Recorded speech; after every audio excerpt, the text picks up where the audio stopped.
Hi అండి. Welcome to Gauri vlogs. మనలో ఉప్మా అనేసరికి సగం మంది ఇష్టంగా తిన్నా కానీ మిగిలిన సగం మందికి ఉప్మా అనేది ఇష్టం ఉండదు. కానీ ఇలా రాగిపిండితో చేసిన ఉప్మా చాలా రుచిగా కమ్మగా ఉంటుంది. అలాగే రాగిపిండితో చేసినది కాబట్టి హెల్త్కి కూడా చాలా మంచిది. మరి ఆలస్యం చేయకుండా రాగిపిండి ఉప్మా ఎలా చేసుకోవాలో చూసేద్దాం. ముందుగా రాగిపిండి ఉప్మా చేయడానికి స్టవ్ ఆన్ చేసి ప్యాన్లో 2 టేబుల్ స్పూన్ ఆయిల్ వేసుకోవాలి. కావాలంటే ఆయిల్ ప్లేస్లో నెయ్యి కూడా తీసుకోవచ్చు. ఆయిల్ వేడెక్కిన తర్వాత 2 టేబుల్ స్పూన్ వరకు జీడిపప్పు వేసుకొని మంట లో ఫ్లేమ్లో పెట్టి దూరగా ఫ్రై చేసుకోవాలి. వేగిన తర్వాత పక్కకు తీసేయాలి.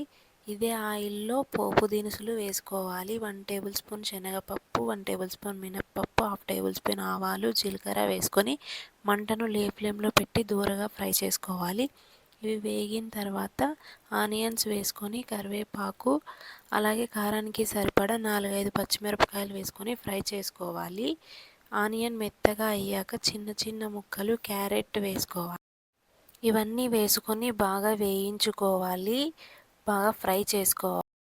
ఇవన్నీ వేగిన తర్వాత అరకప్పు ఉప్మా రవ్వ వేసుకొని బాగా కలుపుకోవాలి. ఇలా కలిపిన తర్వాత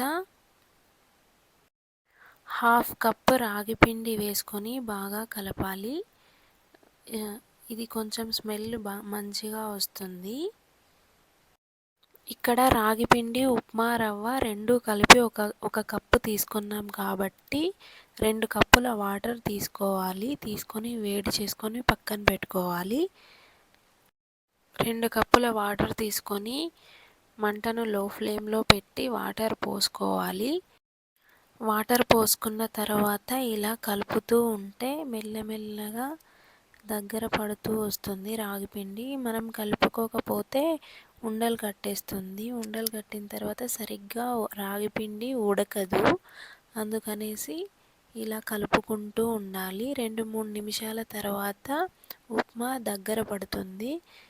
ఇంకా లాస్ట్లో లో ఫ్లేమ్లో పెట్టి ఇలా ఉడుకుతూ ఉన్నప్పుడు కొత్తిమీర వేసుకోవాలి.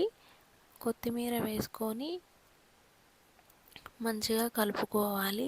అంతే, సింపుల్ రాగిపిండి ఉప్మా రెడీ అయిపోతుంది. ఈ ఉప్మాకి చక్కెరతో కానీ శనగపప్పు చట్నీతో చాలా రుచిగా కమ్మగా ఉంటుంది. మీరు కూడా హెల్తీ బ్రేక్ఫాస్ట్ చేయాలంటే ఇలా ట్రై చేసి చూడండి.